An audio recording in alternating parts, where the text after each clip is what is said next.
queste esperienze qua per arrivare al concetto terapeutico che diceva prima Marco, il perché la montagna può diventare terapia, quando la montagna può diventare terapia, perché se uno dei miei ragazzi va a arrampicare con i suoi amici, lì è gioco, lì è un'esperienza di vita, un'esperienza personale, è una bella esperienza che mi faccio con dei miei amici, non è terapeutica. Diventa terapeutica quando c'è poi la rielaborazione, diventa terapeutica quando c'è un pensiero progettuale sotto, diventa terapeutica quando è inserita in un contesto terapeutico.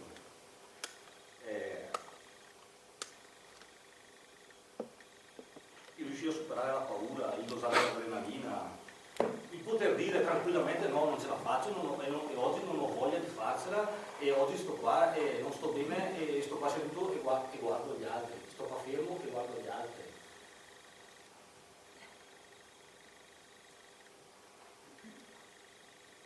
Il riconoscere una figura forte nell'adulto,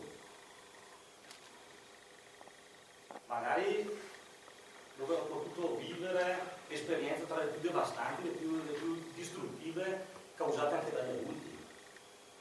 Gabriele, 15 anni, portava ancora al pannolino, situazioni di abbandono, di abuso paurose. Il giro delle cascatelle di Monticelli la chiamano è un sentiero minimamente attrezzato, molto, molto semplice. Si arrivava alla scala, lì basta si bloccava, ma guarda, ti assicuro così, dopo anni di lavoro, di fiducia, di lavoro sull'assetto di equilibrio, di giocare a pallone insieme, giocare a ping pong, di psicoterapia, di farmaci, si è arrivati a riuscire a mettersi in impagatura, a legarsi, a salire questa scala di 30 gradini. È un passaggio epocale. Questo ragazzo adesso non porta più il bambino, non è grazie all'arrampicata, ok? È uno strumento utile in un determinato momento, riuscendo a calibrare bene la funzionalità della cosa. L'escursionismo, mi tolgo un attimo dalla questione arrampicata, perché negli adolescenti poi l'arrampicata diventa anche un po' un gioco poco agonistico, quindi faccio questo perché si stacca un pochettino dalla quotidianità, ma dall'escursionismo diventa un pochettino un po' più una palla, insomma. E quindi il fatto di dover camminare sotto il sole, mi dimentico la borraccia, mancabilmente, patisco la sete, e c'è l'escursionismo, il gestire la fatica, il gioire di un'esperienza che non prevede la sfida al confronto con qualcun altro, ma solo il fatto di andare da un punto all'altro. Io parto da un punto e arrivo a un obiettivo che mi pongo. E nel frattempo mi accorgo che intorno a me sono delle cose splendide, eccezionali da poter vedere anche senza dover mettere per forza l'adrenalina. Però mi ha dato l'ambiente naturale, che l'ambiente naturale a volte può cambiare, può variare. E quindi se in un momento sto facendo un sentiero molto tranquillo, a volte il sentiero potrebbe prevedere una piccola arrampicatina, non so, un passaggio con una corda fissa o così, quindi io devo comunque essere attento, comunque rispettare quelle che sono le mie paure, le mie fobie, i miei disagi in quel momento. E lì serve anche l'educatore, serve anche l'accompagnatore, a capire che se un passaggio io lo faccio in una determinata maniera, il ragazzo che è con me invece magari no.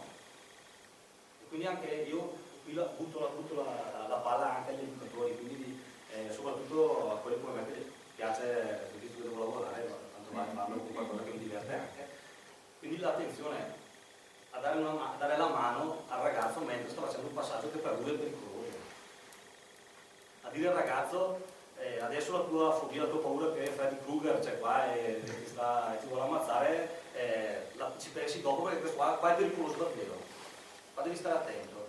E quindi ho visto proprio veramente l'attenzione del ragazzo a fare il passaggio e dopo, a caso strano, Freddy Krueger non è arrivato neanche dopo, ma è arrivato quando siamo arrivati a casa. Okay? Quindi nel bosco, così, anche in paesaggi molto carini, non c'era Freddy Krueger, mentre invece quando siamo arrivati in comunità poi è tornato e via, che l'ha anche aspettato. E portarlo a prendere. Potrebbe essere una bella idea. Questo qua è un pochettino la mia esperienza di anni.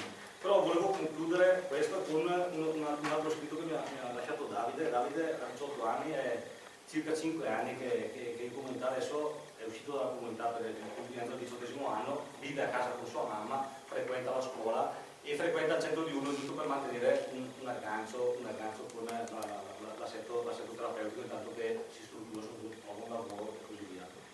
E gli ho chiesto di dirmi che cos'è per lui l'arrampicata. Davide quello è stato il primo che mi ha assicurato, e adesso quando a volte facciamo le feste che si mettono le torri per arrampicare così, gli chiedo di darmi una mano per assicurare i bambini, così che è effettivamente bravo e eccezionale. Davide è alto 1,90 per 100 kg, per lui l'arrampicata è effettivamente una grande fatica. Però per me l'arrampicata è un'attività di grande valore sia fisico che mentale.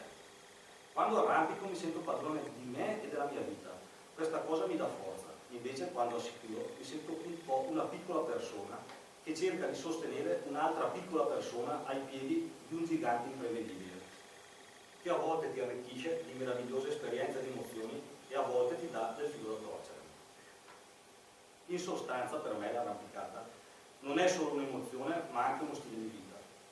Ma le condizioni di questo stile di vita non le dà l'uomo, ma le detta la montagna. Questa attività secondo me dovrebbe essere un po' alla portata di tutti, sia in montagna che in città, perché sviluppa il senso della fiducia del prossimo e sviluppa le capacità di pensiero. Quando si è appeso ad una corda, l'unica via per scendere è salire fino in cima.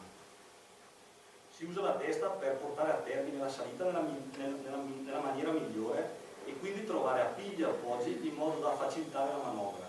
Ed in ultimo si sviluppa la voglia di competere con altri, soprattutto nei giovani, ma anche in altre età. In conclusione sostengo che l'arrampicata sia un'attività molto divertente ma anche molto istruttiva. Grazie per l'attenzione.